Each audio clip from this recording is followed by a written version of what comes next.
లేదురా లేదురా లేదురా భంగపడాలి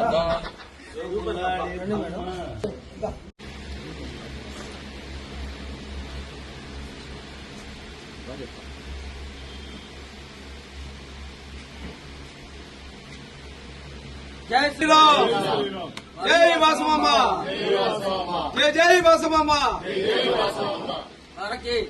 భారత్ మాతా కీ జై. పంచ్ ప్రభాకర్ గురించి మాట్లాడేదానికి ఆ పంచ్ ప్రభాకర్ని ఒరే లఫుట్గా ఒరే బేకారోడా అని మేము కూడా పిలవగలుగుతాం, కానీ అలా మేము సంబోధించాం. ఎందుకనంటే మేము ఆర్య వైశ్యులం. మా ఆర్య వైశ్య కులంలో మేము ఎవరికైనా మర్యాద ఇస్తాం, మర్యాద పుచ్చుకుంటాం, అంతే తప్ప ఒక మాట పొరపాటున కూడా ఎవరిని తిట్టడం కానీ మరొక మాట మాట్లాడడం కానీ చేయనటువంటి వ్యక్తులం. మా వైశ్య కులం గురించి ప్రతి ఒక్కరికి సమాజంలో తెలుసు.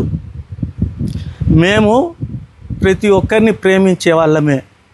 అది కులమతాలకు కానీ ప్రాంతీయ భేదాలు ఏం లేకుండా అందరినీ మేము ప్రేమాభిమానాలతో చూసుకుంటూ, అలాగే చట్టానికి గౌరవం ఇస్తూ, వ్యాపారాలు చేసుకుంటూ, మాకు చేతనైనటువంటి సమాజ సేవ చేస్తూ, దాన ధర్మాలు చేస్తూ మా కులం ఉంటుంది.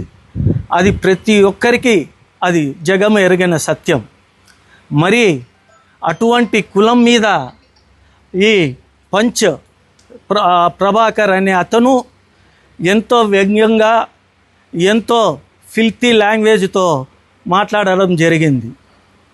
ఈ పంచ్ ప్రభాకర్ అనే ఆయనకు ఇది కొత్త ఏం కాదు. ఇది వరకు ఆయన ఎన్నో సందర్భాలలో ఇదే మాదిరి మాట్లాడడము, ఈ మాదిరి సోషల్ మీడియాలలో ఆయన రిలీజ్ చేయడం, దీనికి ఆయన సిబిఐ ఇన్వెస్టిగేషన్ కూడా ఎదుర్కోవడం జరిగింది. అంతేకాదు కోర్టు వార్నింగ్స్ కూడా ఎదుర్కోవడం జరిగింది. ఆయన అహంభావమో లేకుంటే ఆయన సైకోనో, ఆయన ప్రవర్తనలో ఎటువంటి మార్పు రాకుండా ఇప్పటికీ కూడా ఆయన అలాగే కొనసాగిస్తున్నారు. మీరు ఒక ప్రెస్ డిబేట్లో వినింటే ఆయన ఏం మాట్లాడుతున్నారంటే, మీరు ఇలా మాట్లాడుతున్నారు కదా, మీ మీద యాక్షన్ తీసుకుంటే ఏం చేస్తారంటే ఆయన ఏమన్నారు తెలుసునా, రేవంత్ రెడ్డి గారే నన్నేం పీకలేకపోతే ఇంకా మిగతా వాళ్ళు నన్నేం పీకుతారనే అహంభావన ధోరణితో ఆయన మాట్లాడిన మాటలు ఇవి.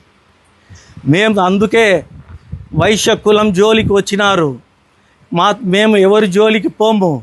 ఇది ఒక ఉద్యమంలా, ఈడే కాకుండా రాయలసీమలో మొత్తం ఆంధ్రప్రదేశ్లో కూడా ఇది ఉద్యమంగా తీసుకొని అతని ప్రభాకర్ మీద చట్టపరమైన చర్యలు తీసుకోవాలి. మేము కేంద్ర రాష్ట్ర ఇన్వెస్టిగేషన్ ఏజెన్సీస్ వాళ్ళని కూడా కోరుకుంటున్నాం. ఇలాంటి వ్యక్తులను నేను యుఎస్లో ఉండి ఏమైనా చేస్తా, నేను గ్రీన్ కార్డ్ హోల్డర్ని, నన్నేమీ చేయలేరు అనే ఒక అహంభావంతో ఆయన మాట్లాడుతుంటే మన చట్టాలు కూడా అవన్నీ గమనించి మరొక్కసారి